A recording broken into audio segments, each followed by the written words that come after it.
All my dear masters for you మీకోసం ఛానల్కు స్వాగతం సుస్వాగతం. ముందుగా మన గురువు గారైన శ్రీ బ్రహ్మర్షి పితామహ పత్రిజీ గారికి మన గురుమాతకు నా ఆత్మ ప్రణామాలు మాస్టర్స్. ఓకే మాస్టర్స్, ఈ రోజు మన ఛానల్కి సీనియర్ పిరమిడ్ మాస్టర్ గారైన జయలక్ష్మి గారు పొద్దుటూరు నుంచి వచ్చారు మాస్టర్స్. మేడం గారు చెప్పబోయే టాపిక్ ఉన్న స్థితి నుంచి ఉన్నత స్థితికి ఎలా ఎదగాలి అన్న టాపిక్ గురించి చెప్తున్నారు మాస్టర్స్. ఓకే మాస్టర్స్, మేడం గారికి వెల్కమ్ చెప్పుకుందాం. Okay madam, please welcome madam, continue your session madam. Thank you madam. మాకు ఈ క్లాస్ అందించినందుకు మీకు వేల వేల కృతజ్ఞతలు, ధన్యవాదాలు. మాది ప్రొద్దుటూరు. నా పేరు జయలక్ష్మి, కడప డిస్టిక్. ముందుగా బ్రహ్మర్షి పితామహ పత్రి గారికి హృదయపూర్వకంగా ధన్యవాదాలు. స్వర్ణమాలమ్మకు హృదయపూర్వకంగా ధన్యవాదాలు. అలాగే ఈ జూమ్ లో పాల్గొన్న మాస్టర్లకు అందరికీ వేల వేల కృతజ్ఞతలు తెలియజేస్తున్నామండి. మేము పిరమిడ్ ద్వారా ఈ ధ్యానంలోకి రావటం జరిగింది. మేము 20 సంవత్సరాల నుంచి ఈ ధ్యానంలోకి మళ్ళీ ప్రవేశం కావడం జరిగింది. పిరమిడ్ ఎనర్జీ ఏమిటో తెలుసుకున్నాము. పిరమిడ్ లో కూర్చొని ఒక్క 5 నిమిషాలు ధ్యానం చేసినప్పుడు ఒక అనుభూతి జరిగింది. నిజంగా నాకు ఇప్పటికీ మిరాకిల్ అనిపిస్తుంది. 20 సంవత్సరాల కిందట నాకు పిరమిడ్ శక్తి ఇంతగాన నన్ను అంత ప్రేమ, అభిమానం, ఆప్యాయత పిరమిడ్ దగ్గర తీసిందేమో అని నాకు అందుకే పిరమిడ్ అంటే చాలా ఇష్టము. బ్రహ్మర్షి పత్రి గారంటే కూడా ఇంకా ఇంకా ఇష్టము. నాకొక్కదానికే కాదు, ప్రతి మాస్టర్ కి కూడా. గురువు గురించి చెప్పుకుంటే ఇంకా ఆనందం అంతులేంది. ఆ పిరమిడ్ లో కూర్చొని ధ్యానం చేస్తున్నప్పుడు ఏమి అనుభూతి చెందినామంటే, నీవు ధ్యాన ప్రచారానికి ఈ భూమి మీదకి వచ్చావు అనే అనుభూతి చెందినాను. కానీ ఫస్ట్ నేను నమ్మలేదండి. ఏదో నా ఊహనేమో, నేను అనుకున్నాను, కానీ కాదు. సరే, ఈ అనుభూతి చెందిన తర్వాత నేను ఈ భూమి మీదకి వచ్చానా, నేను ఈ ధ్యాన ప్రచారం చేస్తానా, నేను ఎలా చేస్తాను, నాకేం తెలుసని నేను చేయగలుగుతాను, నన్ను నేను నా లోపల మాట్లాడుకుంటూ ఉన్నాను. నువ్వు చెయ్యగలవు అనే సందేశము అట్లా వినపడుతున్నట్టు నాకు అనుభూతి చెందానన్నమాట. అయితే ఎలా చేయగలుగుతాను క్వశ్చన్ వేసుకుంటే, నువ్వు ముందు కాలేజీలు, స్కూళ్ళు, తర్వాత వృద్ధాశ్రమాలు, దేవాలయాలు, శాకాహార ర్యాలీలు, పిరమిడ్స్, ఇవన్నీ కూడా నీ ద్వారా నువ్వు చెయ్యగలుగుతావు అనేది వచ్చింది. 20 సంవత్సరాల కిందట ఏ మాస్టర్లు మాకు అందుబాటులో అప్పట్లో ఎవరు లేరండి మనకు. అది ఆశ్చర్యం అనిపించింది అన్నమాట. సరే, ఆ పిరమిడ్ లో ధ్యానం చేసి బయటకు వస్తున్నప్పుడు, ఆ పిరమిడ్ చెక్క పిరమిడ్ అండి, ప్రొద్దుటూరులో తృప్తి బేకర్ పద్మ వాళ్ళ ఇంట్లో పెట్టారనమాట. ఆ పిరమిడ్ని ఎలా చూడ్డానికి వచ్చానంటే, మా అత్తమ్మ వాళ్ళు మాట్లాడుతూ ఉన్నారు, పిరమిడ్ లో కూర్చుంటే తలనొప్పి కానీ ఇది ఆలోచనలు రాకుండా ఉంటాయంటాను మాట్లాడుతూ ఉన్నారు. అరే, ఆలోచనలు రాకుండా ఎలా ఉంటాయి, ఇదేదో కొత్తగా మాట్లాడుతున్నారే, ఆ పిరమిడ్ ఏంటో చూడాలి అనే ఉద్దేశంతో వెళ్ళాను. సరేని చెప్పాను కదా, ఆ పిరమిడ్ లో కూర్చుంటే ఈ అనుభూతి వచ్చింది, బయటకు వచ్చాను. అయితే ఆ మేడం బయట ఉన్నది. బయట ఉన్నప్పుడు, మేడం ప్రతిరోజు మేము రావాలంటే రాలేం మేడం, మేము ఇంట్లో కూర్చొని చేయాలంటే ఎలా చెయ్యాలి అంటే, శ్వాస మీద ధ్యాస పెట్టి 41 రోజు ఎవరైతే ధ్యానం చేస్తారో తలనొప్పి కానించి క్యాన్సర్ దాకా ఎటువంటి జబ్బులైనా నయమవుతాయి అని చెప్పింది. ఇంకోటి, మీరు ఎలాగో ఇంట్లో చేయాలనుకుంటున్నాము అంటున్నారు కదా, నేను ఒక ప్రశ్న వేశాను. మళ్ళీ కూర్చుంటే ఆలోచనలు వస్తున్నాయి కదా మేడం, మళ్ళీ అది ఎలా ధ్యానం అవుతుంది అని అడిగాను. లేదు మొదట్లో అలా వస్తూ ఉంటాయి. రెగ్యులర్‌గా చేసే కొద్దీ ఆలోచనలు తగ్గుతాయి. అయితే సంగీతం పెట్టుకొని ధ్యానం చేయండి. పత్రికారిది క్యాసెట్ ఇస్తాను అని చెప్పింది. అవునా! ఇవ్వండి అని చెప్పి ఆ క్యాసెట్ తీసుకొనెళ్ళానండి. నాలో ప్రశ్న మొదలైంది. ఏం ప్రశ్న? ధ్యానం చేస్తే జబ్బులు నయమైతాయా? ఎట్లా నయమైతాయి? డాక్టర్‌లెందుకున్నారు? మెడిసిన్ ఎందుకుంది? ఎక్స్‌రేలు ఎందుకు తీస్తున్నారు? మళ్ళీ ఈ ధ్యానం ద్వారా కళ్ళు మూసుకుంటే ఈ ప్రపంచమంతా ధ్యానం చేస్తే ఏ జబ్బులుండవు కదా! మళ్ళీ ఈయననేమో కొత్తగా చెప్తున్నారు. ఆధ్యాత్మికం అనేది ఎన్నో చోట్ల విన్నామండి. ఓం శాంతిలో విన్నాము. తర్వాత హరే రామ, హరే కృష్ణ అంటే భగవద్గీత చదువుతూ దాని అంతరార్థం చెప్పడము. ఎన్నో చోట్ల వెళ్తున్నాము. పరిపూర్ణానందది భగవద్గీత శ్లోకాలు వింటూ ఉంటాము. కానీ ఎక్కడ చెప్పలేదే నో డాక్టర్, నో మెడిసిన్ అనేది. ఈ గురువు విచిత్ర విరుద్ధ సిద్ధాంతంగా చెప్తూ ఉన్నాడు. చాలా ఆశ్చర్యమేసిందండి నాకైతే. తర్వాత రెండో పాయింట్ ఏం ఆశ్చర్యమేసిందంటే, అది ఇంకా చానా మిరాకిల్. ఈ గురువు చెప్పేది ఏంటంటే, ఇప్పుడు ఒక్క నిమిషం ధ్యానం చెయ్యి. ఆ అనుభవం ఇతరులకు పంచు. ఇతరులకు ధ్యానం నేర్పు అని చెప్పారు. అక్కడ పూర్తిగా లొంగిపోయాను నేనైతే. అవునా! అట్లా గూడా చెయ్యొచ్చా? మామూలుగా పెద్ద పెద్దగా మనము పండితులైతేనే కదా! అర్హులు ధ్యానం చెప్పేదానికి. మనము ఏ ఏ విధంగా అర్హులం అవుతాము? అది అసాధ్యం కదా! అని అనుకునేదాన్ని నేనైతే చిన్నప్పటి నుంచి. వీళ్ళు ఎంత అదృష్టం చేసుకున్నారు. ఎంత చక్కగా చెప్తున్నారు. మనకు ఆ అర్హత లేదులే. వినడం వరకేనేమో మనది అనుకునేదాన్ని అప్పట్లో. ఈయన ఏంది, ఈ క్షణమే ధ్యానం చెయ్యి. ఈ క్షణమే పక్కకు నువ్వెళ్ళి ధ్యానం నేర్పు అని చెప్తున్నాడు అని ఆశ్చర్యమేసింది అప్పుడు మాత్రం. సరే నా క్యాసెట్ పెట్టుకున్నానండి. క్యాసెట్ పెట్టుకున్న తర్వాత ఒక్క నిమిషం నా అనుభవం చెప్పేసి మళ్ళీ క్లాస్‌లోకి నా యొక్క సబ్జెక్ట్ ఏమిటో తెలుసుకుందాం మళ్ళీ. అలా ఆ క్యాసెట్‌లో పట్టు పట్టరాదు, పట్టు విడవరాదు. పట్టు పట్టనేల బీగు పట్టవలెను. పట్టు పట్టుట కంటే పడిసచ్చుట మేలయ్య. విశ్వదాభిరామ వినురవేమ అనొచ్చింది. అదేంది క్యాసెట్‌లో ఈ ఈ శ్లోకం వస్తుంది. చదువుకునే మామూలుగా పుస్తకాలలో ఉంటది కదా! ఆధ్యాత్మికంలో ఈ ఈ యొక్క శ్లోకము ఎవరు వివరణ ఇవ్వలేదే అని నాకు డౌటొచ్చింది.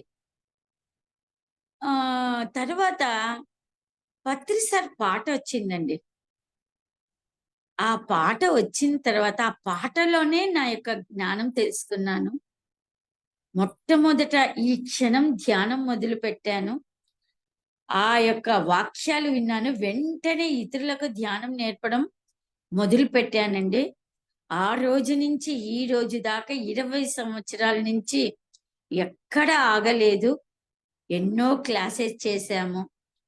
వేరే ఊర్లకు వెళ్లి చెప్పడము, వేరే ఊర్లలో శాకాహార ర్యాలీలు చేయడము, పిరమిడ్స్ సొంత ఇల్లుల్లో ఉన్న వాళ్ళకు ఉత్సాహం చేయిచ్చి, వాళ్ళే అమౌంట్ పెడతామంటే, అలా వాళ్ళతో పిరమిడ్ కట్టియడము. సొంతం ఇల్లు ఇంకొంతమందికున్న వాళ్ళకు మా దగ్గరంత డబ్బు లేదంటే, కలెక్షన్ చేసి, ఎలాగైనా పిరమిడ్స్ రావాలని నాకు తోచినంత నేను అమౌంట్ ఇస్తూ, అందరి చేత అలా కలెక్షన్ చేయిస్తూ, అలా 10 పిరమిడ్స్ వచ్చాయండి పిరమిడ్లు ప్రొద్దుటూరులో. అలాగే రాయలసీమలోనే అతిపెద్ద పిరమిడ్ శ్రీ వాసవి కన్యక పరమేశ్వరి పిరమిడ్ ధ్యాన మహాక్షేత్రం 108x108 పిరమిడ్ రావడం జరిగింది. పత్రిసారి పేరు స్వయాన ఆ స్థలం చూస్తేనే పెట్టడం జరిగింది.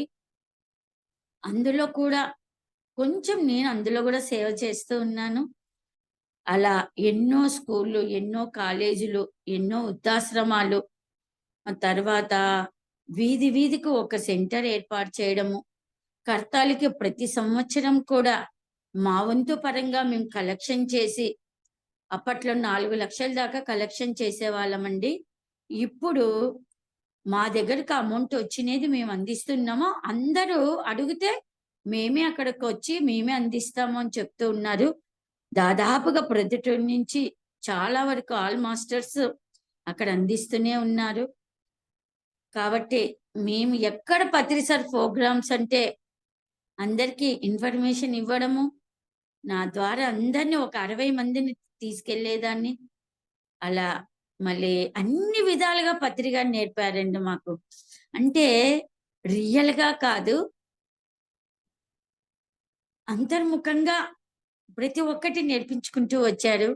గురువుగారికి నిజంగా వేల వేల కృతజ్ఞతలు. Thank you. Thank you. Thank you. ఇంకా సబ్జెక్ట్‌లోకి వెళ్దాము. ఉన్న స్థితి నుంచి ఉన్నత స్థితికి ఎలా ఎదగాలి అనే పాయింట్ మీద మనం సబ్జెక్ట్ తెలియజేస్తున్నామండి. ముఖ్యమైన పాయింట్లు చెప్పుకుందాం. పత్రి గారు చెప్పిన సబ్జెక్ట్‌లతోనే మనం ఆచరణ ఏమైతే ఆచరణ చేశామో, ఆ ఆచరణ విధంగానే తెలియజేసుకుందామండి. ప్రతి ఒక్కరం కూడా అనుకుంటూ ఉంటాము. ప్రతి మాస్టరు చెప్తూ ఉంటారు. ఇది మామూలే అని అనుకుంటూ ఉంటారు. సీనియర్స్ కానీ, జూనియర్ కానీ మనసుని జీరో చేసుకొని చక్కగా విందాము. పత్రి గారు అదే చెప్తారు.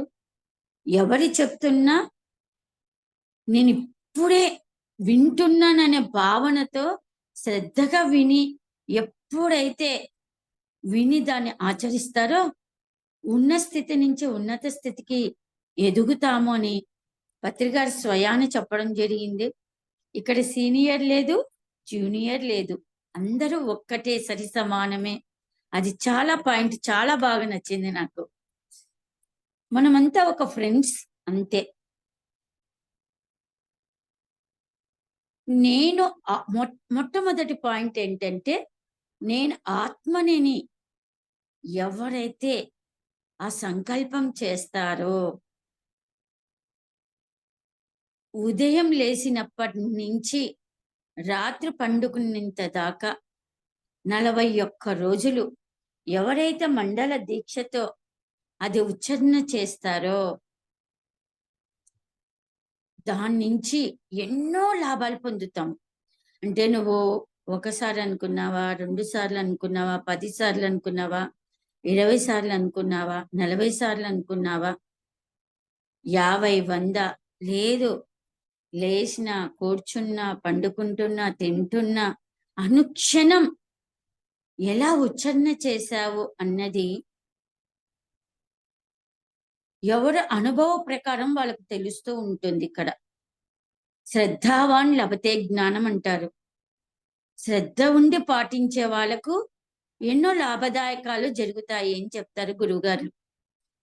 గురువులు అందరూ కూడా అది తెలియజేస్తూ ఉంటారు. మన పత్రి గురువు గారు కూడా అదే తెలియజేశారు. అంటే నువ్వు ఒక్కసారి గాని, 2 సార్లు కానీ ఉచ్చారణ చేస్తే ఆ కొంచెమే నువ్వు లాభాలు పొందుతావు.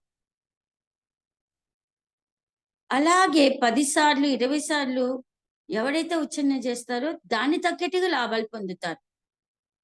ఎవరు ఎంత సాధన చేస్తారో అంత లాభాలు పొందడం అనేది సత్యము అని చెప్తారు గురువుగారు. అయితే దీనివల్ల ఫలితాలేమిటి తెలుసుకుందాం. మొట్టమొదట ఆ ఫలితం ఏంటంటే, నేను ఆత్మనని ప్రతి క్షణం ఎప్పుడైతే అనుకుంటూ ఉంటావో, దైవ శక్తి నీ లోపలికి రావటం జరుగుతూ ఉంటుంది. కుంభవర్షంలా పూర్తిగా నిమగ్నమైనప్పుడు. రెండవది, శక్తి నీ లోపల పెరుగుతూ ఉంటుంది. మూడవది, అనారోగ్యం రాకుండా చేస్తూ ఉంటుంది. నాలుగవది, మరణం రాకుండా చేస్తూ ఉంటుంది. ఐదవది, జన్మ జన్మల కర్మలన్నీ కూడా దగ్ధమైతూ ఉంటాయి.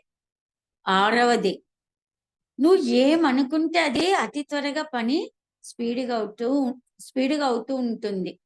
ఏడవది, దుఃఖము, బాధ, అశాంతి నెమ్మదిగా దూరం అవుతూ ఉంటాయన్నమాట. ఎనిమిదవది ఆనంద స్థితి, అంటే దైవానికి దగ్గరవుతూ ఉంటావు. తొమ్మిదవది దైవ గుణాలకు ఇంకా దగ్గరికి చేరుకుంటూ ఉంటావు. పదవది ఎరక స్థితి ఇంకా ఎక్కువ కలుగుతూ ఉంటుంది. ఇంకా నీకు నెగెటివ్ ఆలోచనలంటూ ఎక్కడ తావుంటుంది? ప్రతి క్షణము ఆనంద స్థితిలో జీవితం అనేది గడుపుతూ ఉంటారు. కాబట్టి ఎవరైతే ఇది ఆచరణ చేస్తారో ఉన్న స్థితి నుంచి ఉన్నత స్థితికి చేరుకోగలుగుతారు. ఇది సత్యము. మళ్ళీ ఇంకా రెండో పాయింట్ ఏంటంటే ధ్యానము. ఈ ధ్యానం అనేది ఎవరు ఎక్కువ చేస్తూ పోతారో అంత లాభదాయకము. పత్రి గారు ఏం చెప్తారు? కూర్చోవాలి, కూర్చోవాలి, కూర్చోవాలి, కూర్చోవాలి. ఎంత కూర్చుంటే అంత నువ్వు ముక్తిని పొందుతూ ఉంటావు.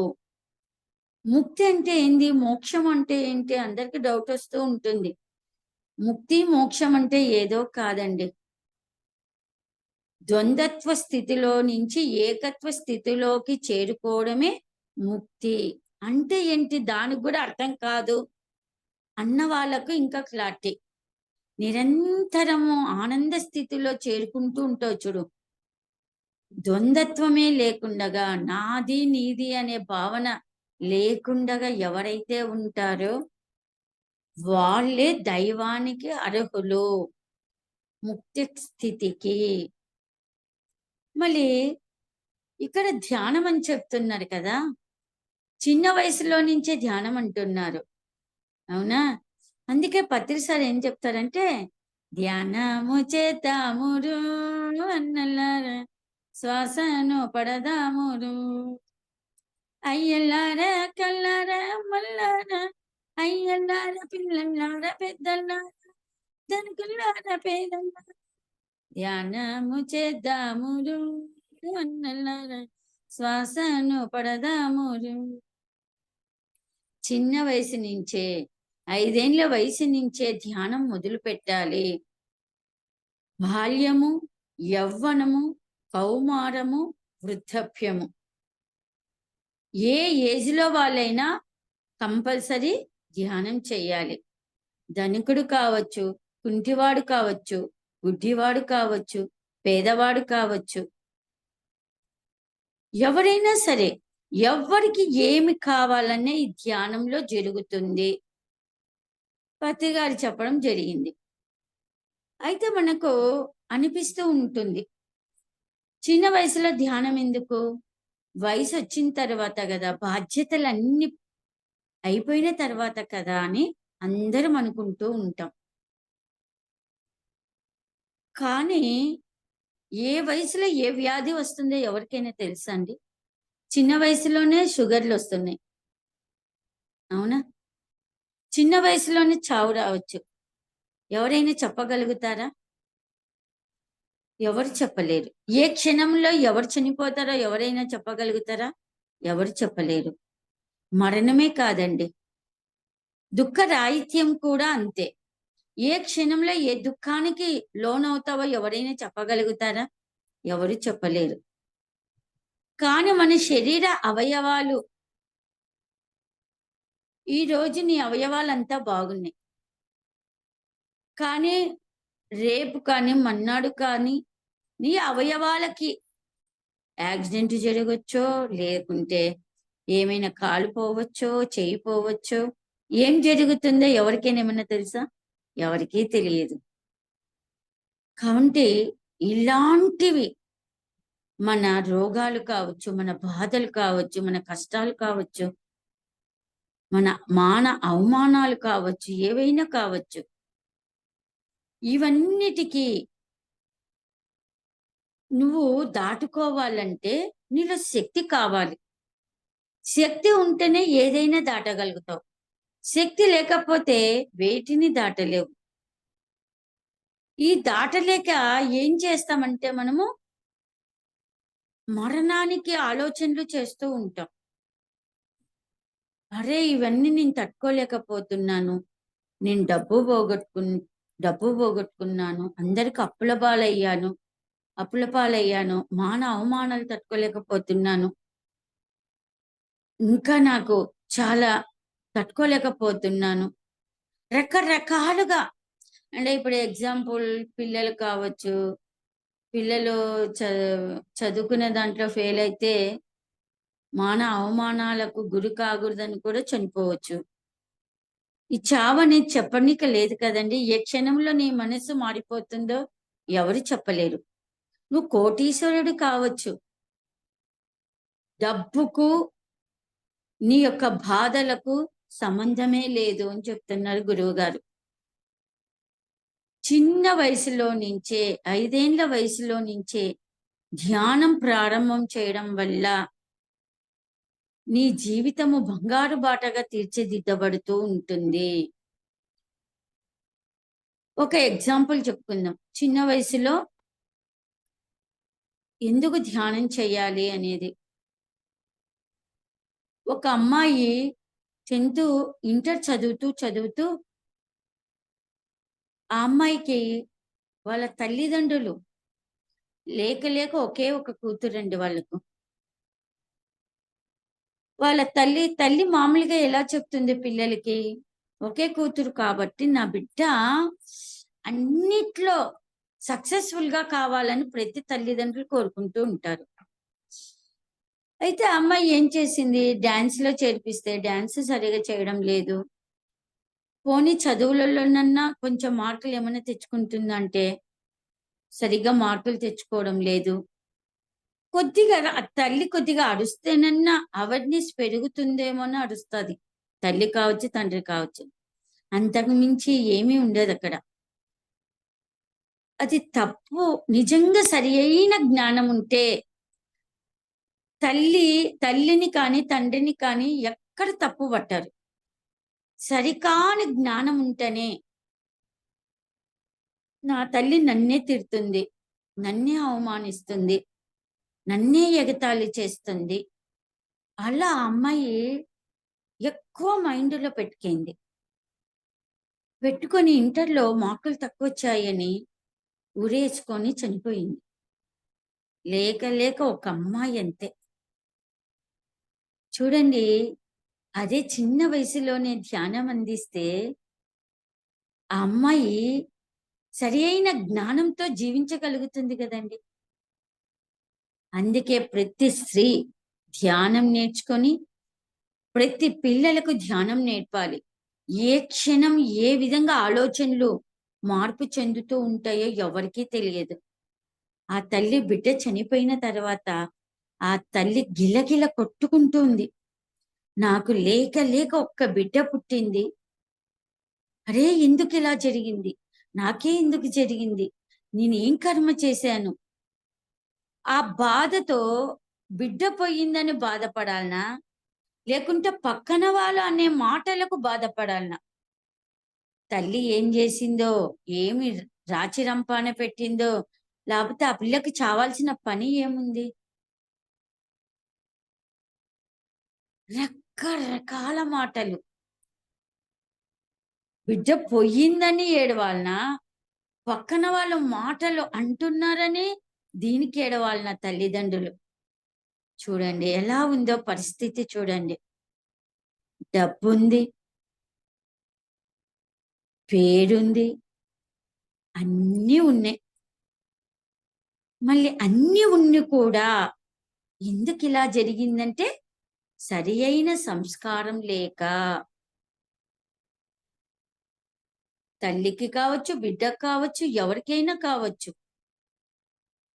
ఈ సరి అయిన సంస్కారము ప్రతి ఒక్కరు నేర్చుకోవాలంటే, మొట్టమొదట ఇల్లాలి ధ్యానం నేర్చుకుంటే, ఆ ఇల్లాలితో పాటు భర్తకు, పిల్లలకు ధ్యానం నేర్పడం వల్ల పిల్లలు ఎలాంటి బాధ వచ్చినా, ఎలాంటి కష్టం వచ్చినా తట్టుకునే శక్తి వస్తుంది. ఇప్పుడున్న పొజిషన్‌లో పిల్లలు ఒక్క మాట అంటే కూడా తట్టుకోలేకపోతున్నారు. పేరెంట్స్ అంటేనే తట్టుకోలేకపోతే లెక్చరర్స్ కావచ్చు, వగైరా ఫ్రెండ్స్ కావచ్చు. కొంతమంది ఫ్రెండ్స్ మాటలకు తట్టుకోలేక మరణిస్తూ ఉన్నారు. రకరకాలుగా అండి. ఇంకొంతమంది లవ్ అని ఫెయిల్యూర్ అయితున్నాయని మరణానికి దగ్గరవుతూ ఉన్నారు. చూడండి ఎలా ఉందో చూడండి. చిన్న వయసులోనే ఎలాంటివి సంభవిస్తున్నాయో ప్రతి కుటుంబంలో. కాబట్టి చిన్న వయసులో నుంచే ధ్యానం చేయాలి. కుల, మతం అనేది సంబంధం లేదు. ఈ ధ్యానం అనేది ఏ మంత్రం లేదు, ఏ జపం లేదు, ఏ నామస్మరణ లేదు. ఎనీ టైం ఎప్పుడైనా చెయ్యవచ్చు, ఎల్లవేళలా చెయ్యవచ్చు. శ్వాస మీద ధ్యాస, బ్రీతింగ్ మీద అబ్జర్వేషన్ చేసి రోజుకు 3 అవర్స్ ఒకేసారి కూర్చోవద్దండి. కూర్చోవాలనుకున్న వాళ్ళు కూర్చోవచ్చు. మేము కూర్చోలేము అనుకున్న వాళ్ళు అలా అరగంట, అరగంట చేసుకుంటూ చక్కగా ధ్యానం చేయడం వల్ల వాళ్ళ జీవితాలు ఉత్తమోత్తంగా తీర్చిదిద్దబడతాయి. అయితే ధ్యానము ఎలా చేయాలంటే 41 రోజులు మండల దీక్షతో ఉదయం లేచిన వెంటనే ఎవరి ముఖం చూడకుండగా గ్లాస్ వాటర్ తీసుకొని కూర్చోండి. కుర్చీలో కూర్చోవచ్చు, సోఫాలో కూర్చోవచ్చు, కింద కూర్చోవచ్చు.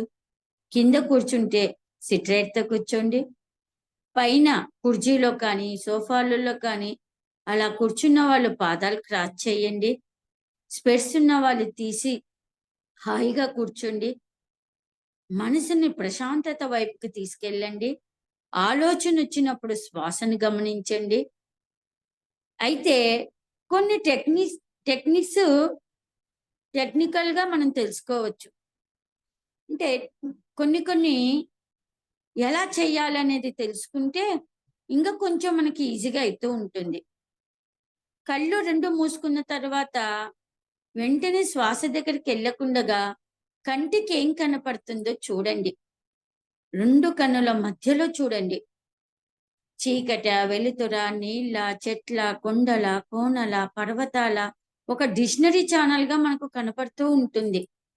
వాటిపైననే ధ్యాస ఉంచండి. మొట్టమొదటి పాయింట్. కొన్ని పాయింట్లు చెప్పుకుందాం మనం.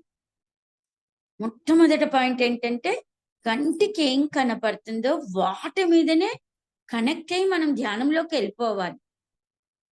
రెండో పాయింట్ ఆలోచన వచ్చినప్పుడే ఈ ఆలోచన సరి అయిన ఆలోచననా, సరికాని ఆలోచననా గమనించి సరికాని ఆలోచన వచ్చినప్పుడు నీవు శ్వాసను గమనించి ధ్యానం చెయ్యండి.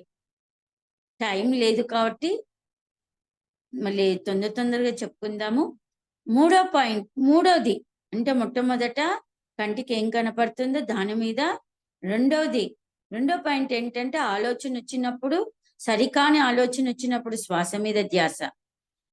ఇది కూడా నీకు బోర్ కొట్టిందనుకో, ఇక్కడ ఉండలేకపోతున్నావు నీ మనసుతో, నెక్స్ట్ పాయింట్‌లోకి రావచ్చు. ఏంటది? శరీర భాగంలో ఎక్కడైతే నొప్పులొస్తున్నాయో, ఆ నొప్పి మీద ధ్యాస ఉంచడం వల్ల నాడీ మండలం శుద్ధి అవుతూ ఉంటుంది. తలనొప్పి కానించి క్యాన్సర్ దాకా 2,72,000 నాడులు శుద్ధి అవుతూ ఉంటుంది. అంటే మన తలపై భాగంలో పునక దగ్గర సూక్ష్మాతి సూక్ష్మమైన రంధ్రం ద్వారా విశ్వశక్తి మన లోపలికి ప్రవాహమైనప్పుడు, మనసు శూన్యమైనప్పుడు శుద్ధి జరుగుతూ ఉంటుంది. ఇది కూడా మీకు బోర్ కొట్టిందనుకోండి, ఇంకో పాయింట్‌లోకి వెళ్ళిపోవచ్చు. సంగీతం మీద ధ్యాస ఉంచి చక్కగా మీరు ఫ్లూట్ మ్యూజిక్ కానీ, పత్రిసారి యొక్క సంగీతంతో కూడుకొని ధ్యానం చేయొచ్చు. ఈ సంగీతంతో కూడుకొని ధ్యానం చేయడం వల్ల 3 అధిక శక్తిని పొందగలుగుతాం. ఇది కూడా బోర్ కొట్టిందనుకోండి, నెక్స్ట్ పాయింట్‌లోకి వెళ్ళిపోవచ్చు. ఏంటి? నీవు కౌంటింగ్ చేసుకోవచ్చు. 1, 2, 3, 4, 5, 6 అట్లా 500, 1000 అలా కూడా చేసుకోవచ్చు. ఇది కూడా బోర్ కొట్టిందనుకోండి, నీవేం చేయాలి? జస్ట్ నీ పెదవులు చిరునవ్వుతో పెడితే ఆలోచనలన్నీ మటుమాయమైతాయి. కానీ ఎక్కువసేపు పెట్టలేం కదా అని చాలా మందికి డౌట్ వస్తూ ఉంటుంది. ఎంతసేపు వీలైతే అంతసేపు పెట్టి నీ అంతర్ముఖంలోకి వెళ్ళిపోవచ్చు. ఇంకా నెక్స్ట్ పాయింట్, నీకు అది కూడా బోర్ కొట్టిందనుకోండి, నువ్వు చక్కగా బయట పక్షుల శబ్దాలు, మళ్ళీ రకరకాల శబ్దాలు వస్తుంటాయి. వాటి మీద కూడా ధ్యాస పెట్టవచ్చు. నెక్స్ట్ పాయింట్, ఇది కూడా బోర్ కొట్టిందనుకోండి, ఏమి లేదు, నీ శరీరం కొంచెం కదలికలు ఇలా ఊగుతూ కొంచెం కదిలించాలి.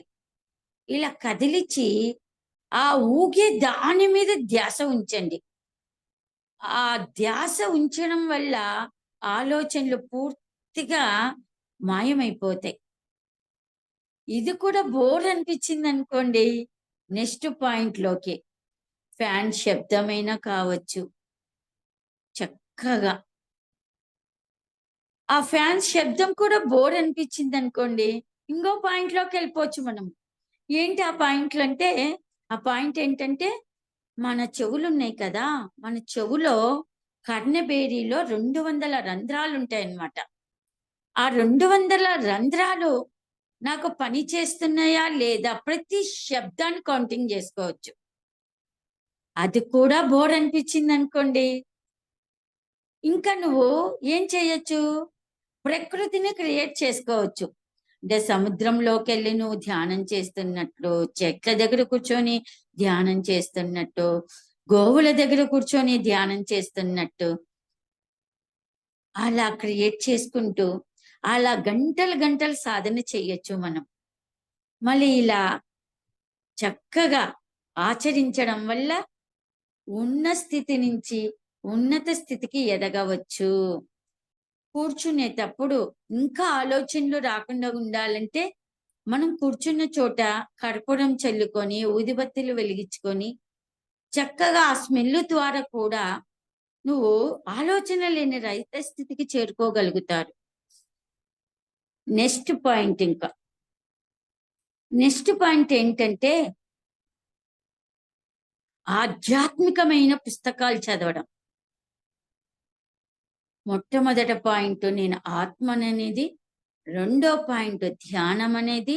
అంటే మనకు కర్మలు అనేటివి, జన్మల కర్మలు అనేటివి ఉన్నాయి కదా, ఈ కర్మలు అనేటివి రకరకాలుగా నీకు కర్మలు దగ్ధమవుతూ ఉంటాయి. అంటే నేను ఆత్మను అనుకోవడం వల్ల కొన్ని కర్మలు దగ్ధమవుతుంటాయి. అవి కర్మలు దగ్ధమయ్యేటివి నీకు కంటికి కనపడవు. ధ్యానం చేయడం వల్ల కొన్ని కర్మలు దగ్ధమవుతుంటాయి.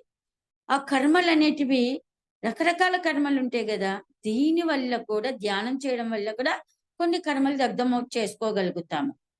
ఆధ్యాత్మికమైన పుస్తకాలు చదవడం, అంటే ఆధ్యాత్మికమైన పుస్తకాలు చదవడం వల్ల కొన్ని కర్మలు దగ్ధం అవుతూ ఉంటాయి ఆచరించడం వల్ల.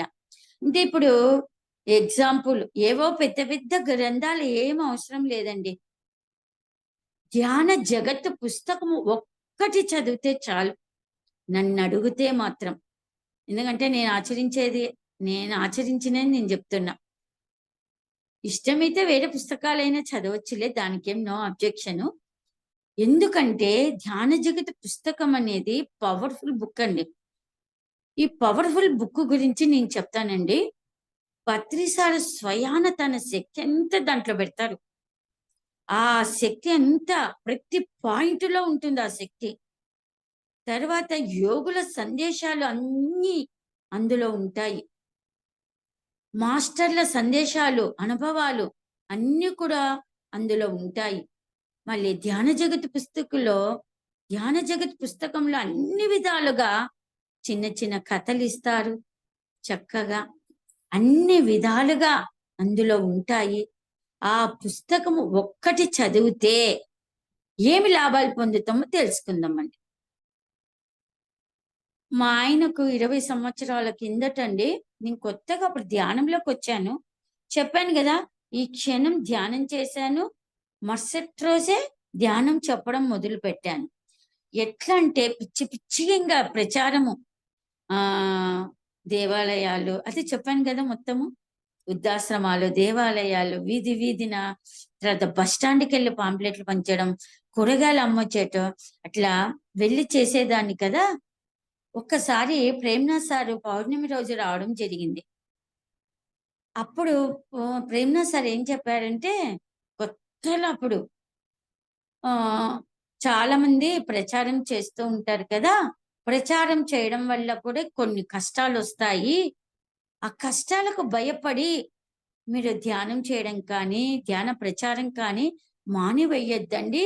అలా దాటుకుంటూ వెళ్ళండి అని చెప్పడం జరిగిందప్పుడు. అప్పుడు నేను ప్రశ్న వేసుకున్నా. అరే! ఇది దైవ గుణం, ఇది దైవశక్తి కదా! మంచి పనులు చేసేటప్పుడు మళ్ళీ కష్టాలెందుకొస్తాయి? చెడు పనులు చేస్తే కదా కష్టాలొచ్చేది. మంచి పనులు చేస్తే కూడా కష్టాలొస్తాయా? అని నాకు ఒక ప్రశ్న మొదలైంది. సరే అని వదిలేసినాను. ఏమైతే అదైతదిలే అని వదిలేసాను. ఇంక పూర్తిగా దాని మీద పెట్టలేదన్నమాట. కానీ నా ధోరణిలో నేనున్నా. ధ్యానము, ధ్యాన ప్రచారం ఇందులోనే ఉన్నాను. 20 సంవత్సరాల కిందటండి. అంత జస్టు ధ్యానంలోకి వచ్చిన తర్వాత ఒక్క 15 రోజులకే అప్పుడు తీక్షణంగా మా ఆయనకి హెల్త్ బాలేదండి. అప్పుడు ధ్యానాంధ్రప్రదేశ్ పుస్తకం వచ్చేదన్నమాట. అప్పుడు అందరూ చెప్పేవాళ్ళు, "ఈ బుక్ తీసుకోండి, చదవండి" అని. ఈ పుస్తకం తీసుకోమంటున్నారు. డబ్బు కోసమేమో అనుకున్నాను నేను. కానీ పత్రిసారథి పాయింట్ ప్రతి ఒక్కటి నేను పాటిస్తున్నాను కదా! అదే ధ్యానం చేస్తున్నాము. ఇంత నిజంగా దీంట్లో ఎన్నో లాభాలున్నాయి. మళ్ళీ పుస్తకం చదవడంలో కూడా నిజమే అది ఉంటాది. దాంట్లో కూడా లాభం ఉంటాది అని అనుకునేదాన్ననమాట. అనుకునేటప్పుడు ఒకసారి ఏమైందంటే, మా ఆయనకి హెల్త్ ప్రాబ్లమ్ వచ్చింది. పూర్తి సీరియస్‌గా అన్నమాట. అప్పుడు ప్రేమ్‌నాథ్ సారు చెప్పిన పాయింట్ గుర్తుకొచ్చింది. ఎవరైతే తీక్షణంగా ప్రచారం చేస్తారో కష్టాలనేటివి వస్తాయన్నాడు కదా! ఇదేనేమో ఈ ఈ కష్టం నేను నేర్చుకోవడానికొచ్చిందేమో! ఇప్పుడు నేను ఎలా బయటపడాలి అని అనుకుంటూ ఉన్నప్పుడు మా ఆయనక చాలామంది కర్నూల్‌లో చూపిచ్చాము, ప్రొద్దుటూరులో చూపిచ్చాము, కడపలో చూపిచ్చాము. తర్వాత నాకు ధ్యానంలో కూర్చొనుంటే, ఆ టాబ్లెట్లు మానివేయండి, ప్రాణానికే అపాయం అనేది స్పందన కలుగుతూ ఉంది. మా వారికి చెప్పాను. "వద్దండి, ఆ టాబ్లెట్లు మానేసి హోమియోపతి తీసుకో బావుంటది" అని చెప్పాను. "నోరు మూసుకో, నీకెవరు చెప్పినారు బూడిదన, నీకెవరు చెప్పినారు? పెద్ద ధ్యానమంట, ఈమె ధ్యానం చేస్తుందంట, ఈమెకు అర్థమయిందంట" అని ఇలా అనుకుంటూ వచ్చాడు. సరే, వాళ్ళకి తెలియదు. తెలియక మాట్లాడుతున్నాడులే. ఒక్కసారి బాధనిపిచ్చింది. అరే! నా భర్త నా మాట వినడం లేదు అని. వెంటనే కళ్ళు మూసుకొని పత్రి సార్‌తో చెప్తూ ఉన్నాను కళ్ళు మూసుకొని. "పత్రి సార్, నువ్వు చెప్పిన దానికి నేను పూర్తిగా సరెండర్ అయ్యి ప్రచారం చేస్తున్నాను కదా! మళ్ళీ నా భర్తను నువ్వే చూసుకోవాలి. ఏం చేస్తావో ఏమో నాకు తెలీదు. పూర్తిగా సీరియస్ అయిపోతా ఉంది" అని అనుకుంటున్నప్పుడు ఒక అతడొచ్చి హోమియోపతి అన్నాను గదా! అక్కడికి గూడా వెళ్దామని వెళ్ళిపోయాను. వెళ్ళిపోయిన తర్వాత అక్కడ ఆయన చూసి, "చానా సీరియస్ ఉందండి. చెన్నైకెళ్ళిపోండి" అని చెప్పారు. ఇమ్ ఇమ్మీడియేట్‌గా ఇమ్మీడియేట్‌గా ఎళ్ళిపోండి. లేట్ చేయకండి అని అన్నారు. అంటే సర్లేని వెళ్ళేటప్పుడు నాకు తెలియకుండా ధ్యాన ధ్యానాంధ్రప్రదేశ్ పుస్తకం తీసుకెళ్ళాను. తీసుకెళ్ళిన తర్వాత ఉదయం స్నానం చేసి బట్టలు అవన్నీ తీసేటప్పుడు ఆ పుస్తకం కనపడింది. అర్రె! పుస్తకం తెచ్చినానా? ఏం అదృష్టం అబ్బా! అనుకున్నాను నేను. ఈ సమయంలో నేను ధ్యానాంధ్రప్రదేశ్‌తో నేను పూర్తిగా కనెక్ట్ అయ్యి ఉండాలి. మా వారికి టెస్టులన్నీ చూస్తూ ఉన్నారు. నాతో పాటు మా వదినని కూడా మా అన్న భార్యని తీసుకొనెళ్ళాను. వాళ్ళన్ని టెస్టులు చూస్తున్నారు. 16 టెస్టులు చూసారు. చూసిన తర్వాత ఇది చాలా పెద్ద సీరియస్‌గా ఉందండి. మీరు నెల రోజులు చెన్నైలో ఉండాలి. తర్వాత పెద్ద ఆపరేషన్ ఏమో పడేటట్టుంది. ఇది చాలా క్రిటికల్‌గా ఉంది అని చెప్పారు. అన్న తర్వాత పత్రి గారు చెప్తున్నారు గదా! వేటికి భయపడొద్దండి.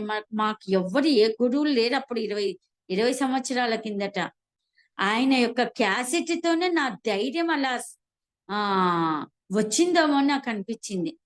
అంటే ప్రతి క్షణం ఆ క్యాసెట్ పెట్టుకునేదాన్ననమాట. అప్పుడు నేను 'ధ్యానాంధ్రప్రదేశ్' పుస్తకం చదువుతూ ఉన్నాను.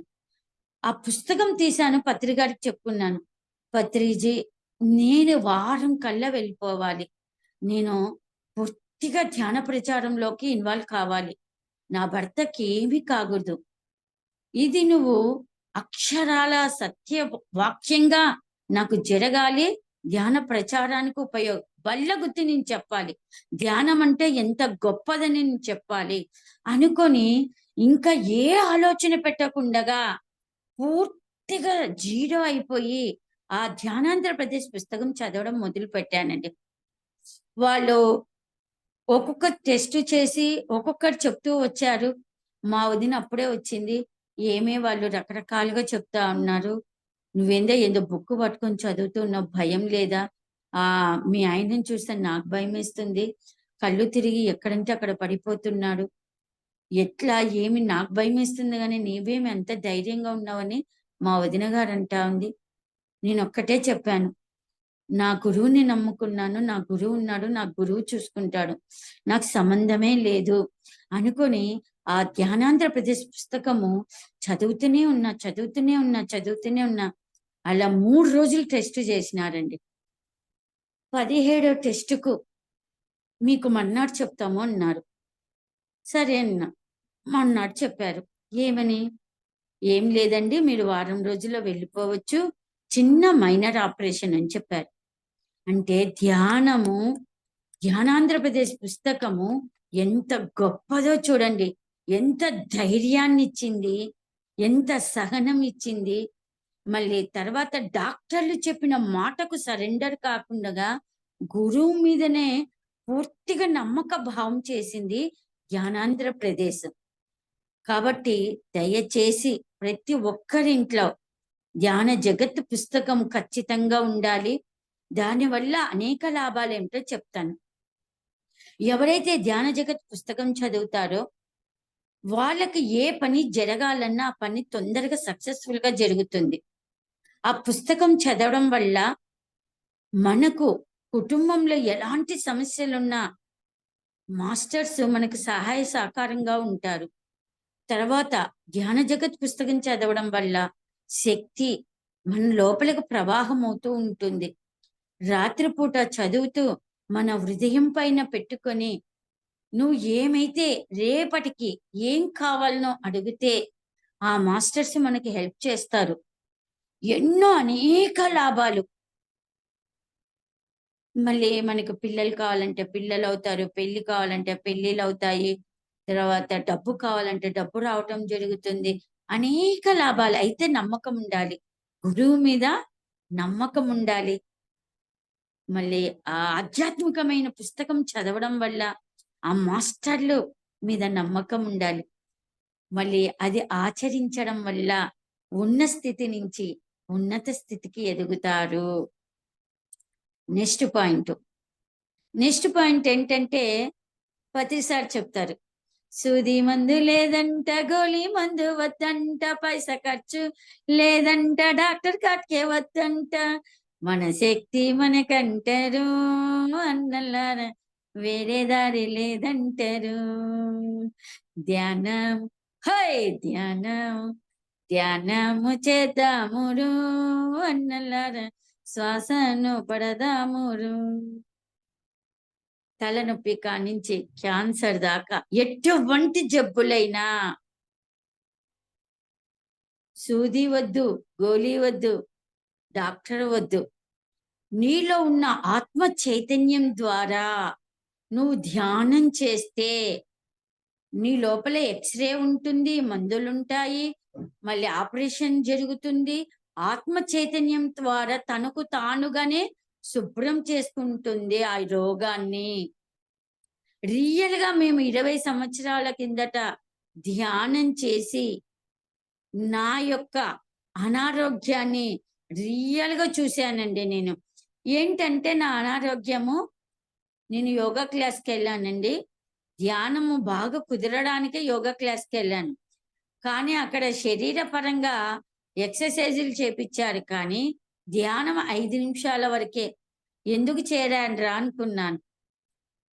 అయితే అక్కడ ఏం జరిగిందంటే యోగా క్లాస్లో పులి మేక ఆట ఆడిస్తూ ఉన్నారు. నా పైన నన్ను అంటేసుకోవడానికి 80 కేజీల అమ్మాయి నా మీద పడింది. ఆ బరువు పడేసరికి నాకు ఎముక బెసికింది. అంటే ఇట్లా మామూలుగా గోడకు ఈడ్చుకొని పండుకున్నాను. ప పడిపోయాను. ఆ పడిపోయిన తర్వాత ఆ అమ్మాయి నా మీద పడింది. ఆ గోడ కాడ మామూలుగా బండతో అది చేస్తారు చూడండి. ఆ బండ రాసుకైంది నాకు. బార్డర్ మాదిరి వేస్తారు గదా! బండలతో. ఆ బండ నాకు రాసుకైంది. ఎముక బెసికిందనమాట. ఎముక బెసికింది. ఆ బెసికినప్పుడు ఏం జరిగిందంటే నేను డాక్టర్ దగ్గరికెళ్ళాను. వెళ్తే అక్కడ డాక్టర్ ఏం చెప్పారంటే, "5 వారాలు రెస్ట్ తీసుకోవాలండి మీరు. వంగొద్దండి, లేవొద్దండి, పండుకొనే ఉండాలి. లేకపోతే చానా ట్రబులొస్తది" అని చెప్పారు. అప్పుడప్పుడే అండి. 20 సంవత్సరాల కిందట నా అనుభవాలు ఇవన్నీ చెప్తూ ఉండేది. అన్నప్పుడు నేను పత్రి గారికి క్యాసెట్ పెట్టుకున్నాను. పెట్టుకున్న తర్వాత సార్ చెప్తున్నారు గదా! నో డాక్టర్, నో మెడిసిన్ అనేది. నాకు ఇది నేర్చుకోవడానికే నాకు ఈ ఈ యొక్క స్థితిలో నాకు చేరికైంది అనుకున్నాను.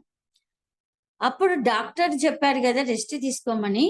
కానీ ఇప్పుడు నేను తీసుకోను. పత్రి గారు చెప్పినట్లు నేను ఆచరించాలి.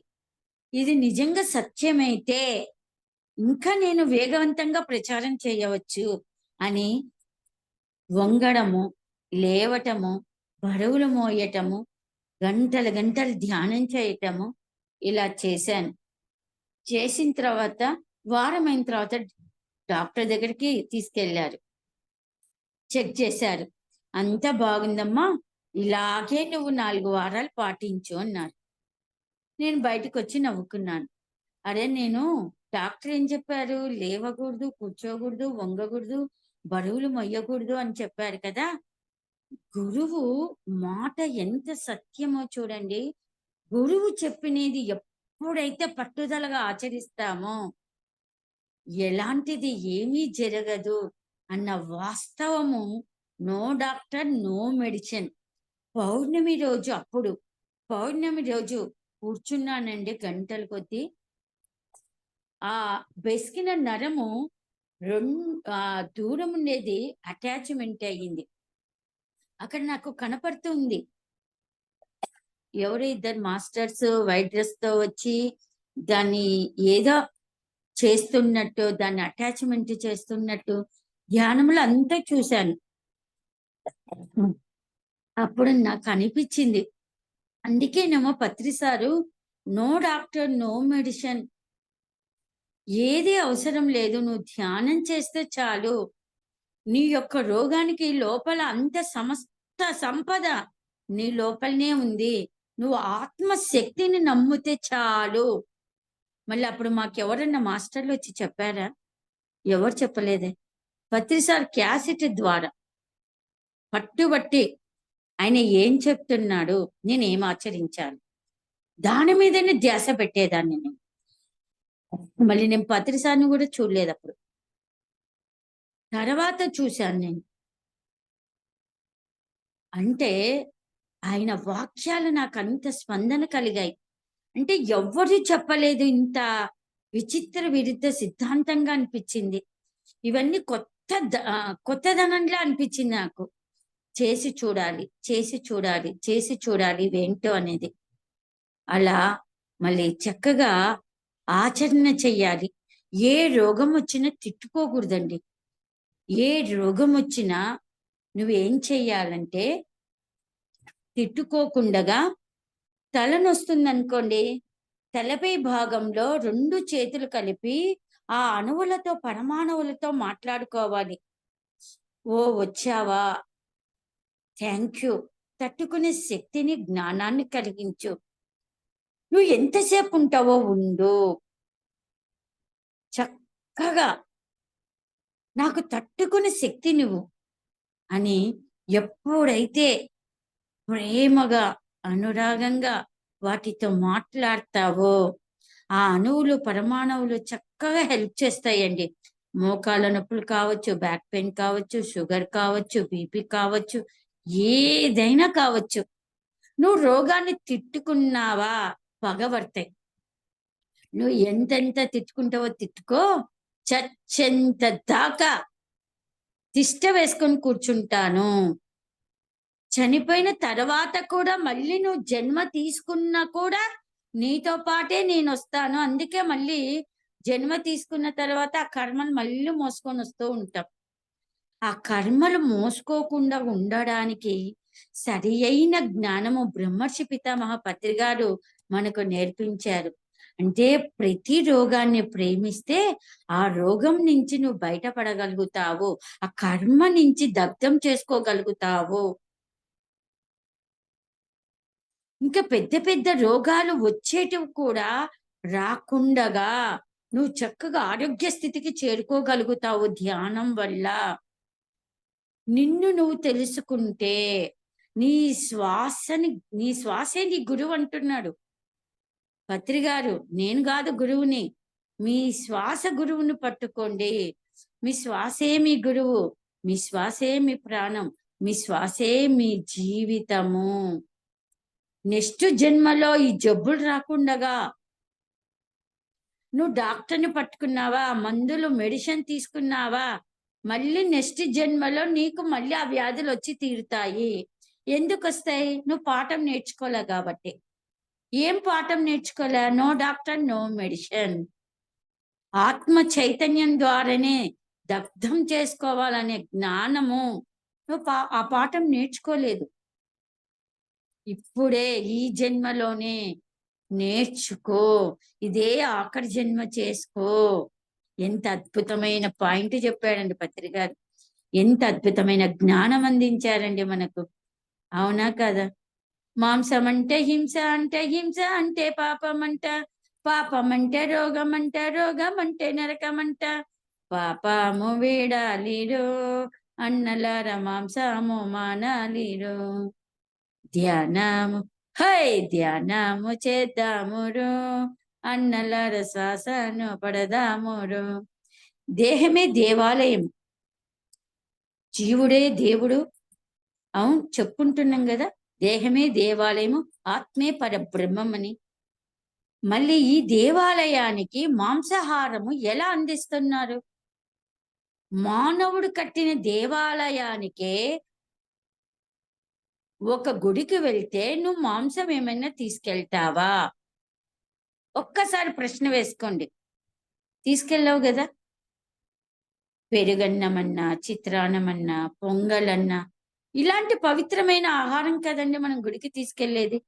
మానవుడు కట్టించిన దేవాలయానికే అంత పవిత్రమైతే భగవంతుడు సృష్టించిన ఈ దేహాన్ని ఎంత పవిత్రమో ఒక్కసారి ఆలోచన చేసుకోండి. మళ్ళీ ఈ దేహంలో మూగ జీవులని చంపి ఎల్లమ్మని, సుంకులమ్మని, మారమ్మని, జీసస్ క్రైస్ట్ అని, అల్లా అని దేవత పేర్లు చెప్పి మూగ జీవులని చంపి వండుకొని మసాలా వేసుకొని నీ కడుపులో వేస్తున్నవే, నీ కడుపు ఏమైనా శ్మశానమా? మానవుడు చనిపోతేనే శ్మశానానికి తీసుకెళ్తారు, కానీ బ్రతికి ఉన్న మూగ జీవులని చంపి వండుకొని తిని నీ కడుపులో వేస్తున్నవే. ఒక్కసారి ప్రశ్న వేసుకోండి. గుడ్డు తింటే బలం అంటున్నారు. కోడి ఏమైనా గుడ్డు తింటుందా? గింజలు తిని జీవిస్తుంది బలంగా. అలాగే మేక ఆకులు తిని కొండలెక్కుతూ ఉన్నాయి చక్కగా ఆరోగ్యంగా. ఏనుగు గడ్డి తిని జంతువుల కల్లా అతి బలమైనది. మళ్ళీ మానవుడు ఎలాంటి ఆహారం తీసుకుంటున్నాడో చూడండి. శాకాహారం తీసుకొని ఆరోగ్యవంతంగా జీవితం గడపాలి. శాకాహారం తీసుకోవడం వల్ల ఏమి జరుగుతుంది అంటే, ఈ ఆహారాన్ని ఎలా తీసుకోవాలి? పత్రి సారు 4 పాయింట్లు చెప్తారు. ఏంటి? మొట్టమొదటి పాయింట్ ఏంటంటే 4 లీటర్లు వాటర్ తీసుకోవాలి. తర్వాత నెక్స్ట్ పాయింట్ ఏం చెప్తాడంటే, ఆకలి అయితేనే ఆహారం తీసుకోవాలి. ఆకలి కాకుండా నువ్వు ఆహారం తీసుకున్నావంటే అది విష పదార్థంతో సమానం, పాయిజన్ అవుతుంది. డస్ట్బిన్తో సమానం. అంటే మిగిలితే డస్ట్బిన్లో వేస్తారు చూడండి, ఆ డస్ట్బిన్తో సమానం. ఆకలి కాకముందు నువ్వు ఆహారం అందిస్తే. మూడో పాయింట్, ఆకలి అయినప్పుడు 4 రొట్టెలు తినే కాడ 3 రొట్టెలు తినండి. 3 రొట్టెలు తినే కాడ 2 రొట్టెలు తినండి. వయసు పెరిగే కొద్దీ ఆహారం ఎంత తగ్గిస్తే, తక్కువ ఎంత ఆహారం తీసుకుంటారో వాళ్ళకి ఎటువంటి జబ్బులు రావు. మరణం అనేది వాళ్ళ చేతుల్లో ఉంటుంది. ఎన్ని సంవత్సరాలైనా వాళ్ళు జీవించగలిగే శక్తి వస్తుంది. 4 పాయింట్ కొంచెం ఖాళీగా పెట్టాలి. అయితే ఆహారం తీసుకునేటప్పుడు టీవీ పెట్టుకోవడము, సెల్ ఫోన్ మాట్లాడడము అలాంటివి చెయ్యకుండగా ప్లేట్‌లో ఏం పదార్థాలు వడ్డించుకున్నాము, పెట్టించుకున్న తర్వాత ఇంతింత పెట్టుకోకుండగా కొంచెం పెట్టుకొని, ఆ పదార్థాన్ని నీ మనసు, నీ బుద్ధి అంతా దాని మీద పెట్టి ఏకాగ్రత పెట్టి కలుపుకొని బాగా నమిలి, నమిలి తింటే తొందరగా అరుగుదల అవుతుంది. శక్తి కూడా మనకు ఖర్చు కాకుండగా ఉంటుంది. ఈ విధంగా ఎవరైతే ఆచరణ చేస్తారో ఉన్న స్థితి నుంచి ఉన్నత స్థితికి ఎదుగుతారు. చెప్తారు గదా పత్రి గారు. 3 పూటల తింటే అంట రోగి, రోగి, రోగి అంట. 2 పూటల తింటే అంట భోగి, భోగి, భోగి అంట. ఒక పూటే తింటేనురు అన్నలార యోగి రాజు అవుతాడంటారు. ధ్యానము హై ధ్యానము చేద్దామురు అన్నలార శ్వాసను పడదామురు. Thank you masters. మళ్ళీ నాకు ఈ అవకాశం ఇచ్చినందుకు మీ అందరికి కూడా ధన్యవాదాలు తెలుపుతూ పత్రి సార్‌కి కృతజ్ఞతలు తెలుపుకుంటూ thank you masters. Okay madam. For you మీకోసం మన ఛానల్‌కి వచ్చి ఎంతో ఆత్మజ్ఞానం అందించారు masters. Thank you madam. Thank you.